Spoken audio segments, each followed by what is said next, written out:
quick question. I was just curious to ask, how do you decide who to work with and vet some of the offers that are on the space? Like, if you could kind of share a little bit about that. Yeah, so with networking, typically I'll always go with like a top-down approach. A lot of people would sometimes go for the people that are at the I'm not going to say the bottom, but they're at the place where they're like doing more assistant admin work. They don't have as much influence within the company. But I will always look for what are ways that I can connect with the CEO first, and then go when work downwards. It will then go director, management, sales, closers, setters. And what I want to do is I want to get a really good understanding of culture within the team. So I want to get an idea of the offer from all angles, not just from what the recruiter says or the sales manager to try and get me on the offer, because their job is to sell a good person who genuinely wants to join. And what I want to understand is from the individual sales reps, what would their reviews be of the offer? I came into an offer called Legendary Marketer. It was a big 6 million a month offer, 160 closers, and it would have been my first closing offer. And offer selection and closing it can be just as important as setting sometimes.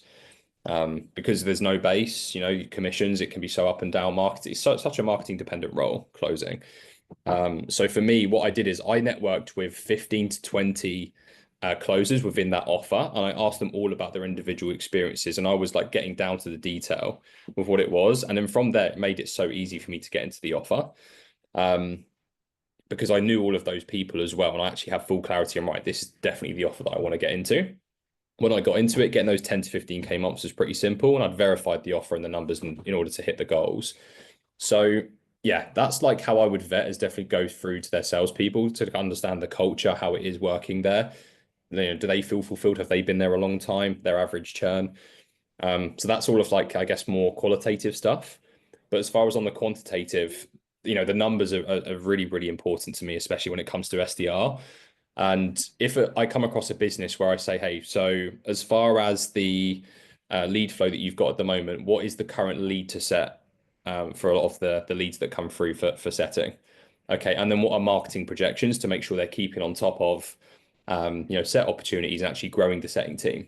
So it's understanding lead to set, dial to set, what are current set to close rates, average earnings per setter. Some people say that's a bad question because you're trying to understand what the average person is because you want to be average. It's like, this is just dumb. Because sometimes that you might have a top performer that makes 10k and like the rest are making like 2k because they're being given old barren leads and they're just prioritizing a hot warm guy. And that's not really truly reflective. So average earnings across the whole team is really important for me. Much because as well, sometimes you come across offers that have like 20, 30 setters and have like 4 closers. B&B formula. Yeah, true. And then we know how that went. Yeah, like they have like 30, 40 setters and they just put them all on like old warm leads as like 4 people that have good leads. And then like those other guys that hit the older ones make hardly anything. And the rest, like the 4, just make the whole amount of the money. So that's really important to understand is lead distribution. When you do hear someone talking positively about the offer, like, oh, the offer's doing really well, our fulfillment's really good, verify that, obviously going through Trustpilot. Maybe make them go through like the client wins channel, to understand how well they're actually doing, their, ethically a lot of the servicing for their clients. And then, yeah, like I'd even want them to get their dashboard up to figure out how they go through the statistics, how dialed in do they actually know their numbers as a company? Because if they don't, then you're privy to a company who quite honestly does not know where they're at and doesn't know how to progress. And that affects your income. So I really want to heavily look into those main numbers, and we can do like a separate training on like how to look at numbers and how to improve them, how to make them better. But yeah, I want to make sure like the transparency is there as well. Like when I hop on interviews with people, I will literally show them my dashboard for where the offer's at. I'll tell them the bad points about the offer, like where we're doing pretty badly, where we can improve, what we're looking for.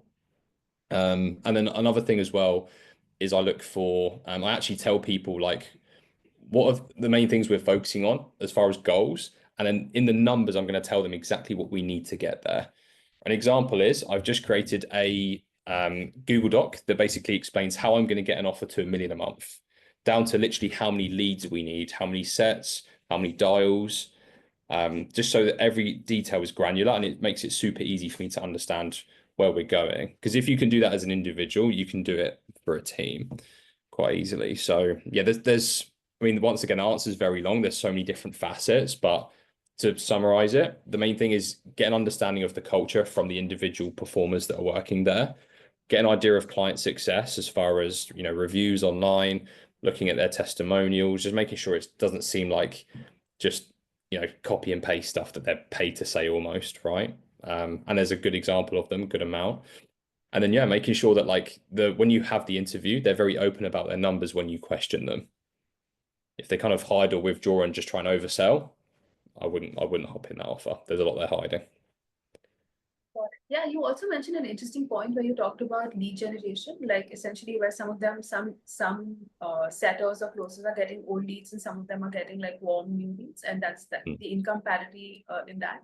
So that was like an interesting point to observe and see that how to kind of like address that, if at all you kind of face that Yeah. or. Another way to understand if it's a red flag is understand how many closers there are there on the team versus how many setters, right? Okay. Now, what I find is, I mean, it depends on per offer, right? Sometimes you can get like literally equal setters, equal closers, but that's not always sustainable, especially if there's like a large list of leads in the CRM, right? So if what I have is at the moment on one of my offers, I've got 5 closers and then I've got 10 setters. And I find that 2-to-1 ratio, it only works because we have such a large lead pool to be able to follow up from, old, new. And the thing is, we get like 300 leads a day, average 7,500 a month, right? So that gives us the ability to actually have that amount of setters on, right? And lead to dial to set is a lot lower as well. So it's one of those where you kind of want to understand that kind of pattern. If there's a crazy amount of setters to closers, then that's usually the biggest red flags. And the further question you go to probe into that is, well, what's the average earnings per setter on that? What's the top performer doing versus the lowest performer? And then what is the top performer doing that those bottom performers aren't? And how do you manage that? How do you go about solving those problems as leaders? That's a more direct leadership question because you want to make sure the leadership's solid. Right. And that's the thing, like you as the setter that's coming into the role, you have the authority because you're solving a problem on that call. It's a sales call for you. So you have every right to make sure that you fully vet that offer to make sure that like, right, I know I can solve the problem, but in the right environment, I can do an amazing job. So I want to know, do you have that environment where I'm going to solve that problem for you? Right? Rather than, I just hope I get this opportunity. I hope it works out for me, which never works. If we have that kind of mentality, we're always playing not to lose. And then we don't vet. When we get an offer, we're like, I'll take it. No questions. I'm fine. I want to get started. Like, and that's a red flag usually. If I offer a setter when I haven't covered too much, and they're like, yeah, I'll get started. I'll say, well, hold on. Why have you not asked me any questions about the offer? Like what's going on? I usually wouldn't offer until I tell people everything about the offer anyways, but sometimes I'll test it if someone seems very, very green and just not, I guess in the slightest bit skeptical. So yeah. Don't be the no questions guy. Yeah, exactly. Whenever I'm on, especially an interview for sure, like if someone doesn't have any questions at all, like it's the biggest red flag. At that point, I just know I won't go with that person. Even if I have covered a lot of context, because that tells me student mentality and what they're actually looking for. Like they just don't have that curiosity that in sales you definitely do need to help win in the role.